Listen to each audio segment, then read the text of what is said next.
Sebelum melanjutkan, jangan lupa subscribe dulu, terima kasih. Bab 236 mengumpulkan tumpukan dan melarikan diri. Ini adalah artefak roh kelas 4 dan harganya 420.000 koin emas. Penjaga toko berdiri di samping dan berkata, sambil melirik mereka berdua, dia melanjutkan dengan bertanya, saya ingin tahu jenis artefak roh apa yang dicari Tuan Muda. Orang tua ini akan dapat membantu memperkenalkannya kepada Anda. Mendengar harga itu, Feng Jiu mengalihkan pandangannya dan menoleh ke arah penjaga toko sambil berkata, saya ingin membeli baja. Saya ingin tahu apakah Anda memilikinya di sini. Ya, kami akan melakukannya. Tuan Muda, tolong tunggu sebentar. Penjaga toko memanggil seseorang dan menyampaikan beberapa instruksi kepadanya. Tak lama kemudian, orang itu membawa sepotong baja besar. Tuan Muda, apakah ini cukup untukmu? Kalau tidak, kami masih punya lebih banyak di belakang. Berapa harganya? Dia mengamati potongan baja itu dengan saksama, sambil berpikir bahwa itu tidak ada bedanya dengan potongan logam biasa. Penjaga toko itu lalu berkata sambil tertawa, "Hoho. Ini bukan barang yang berharga. Untuk barang sebesar ini, 10 koin emas saja sudah cukup."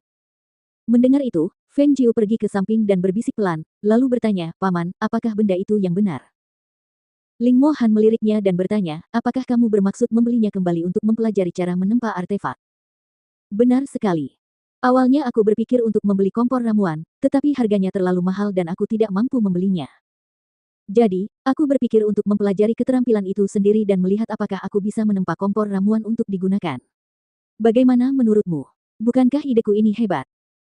Melihat wanita itu begitu puas dengan dirinya sendiri, dia diam-diam menggelengkan kepalanya dan berjalan ke sisi meja kasir untuk menunjuk ke tungku ramuan di dalamnya sambil berkata kepada pemilik toko, "Bawakan ini untuknya."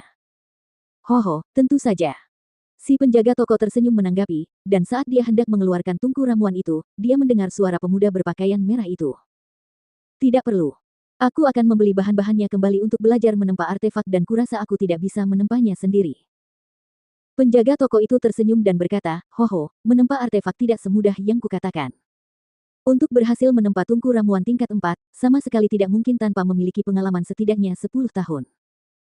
Feng Jiu kemudian tersedak ketika dia melihat karakter di bawah tungku ramuan. Artefak roh kelas 1, harga 2.800.000 koin emas. "Paman, ini sangat mahal. Aku tidak akan mampu membelinya." Tatapan matanya yang dalam melirik sekilas ke arahnya saat dia berkata, "Rumah 100 harta karun ini memperbolehkan perdagangan barter. Bahkan dengan perdagangan barter, aku juga tidak punya barang yang nilainya sebesar itu untuk ditukar.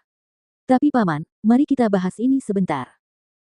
Dia mencondongkan tubuhnya ke dekat pria itu dan dengan suara tertahan, dia berkata dengan malu-malu, "Kita sudah begitu akrab satu sama lain, bisakah kau meminjamiku sedikit?"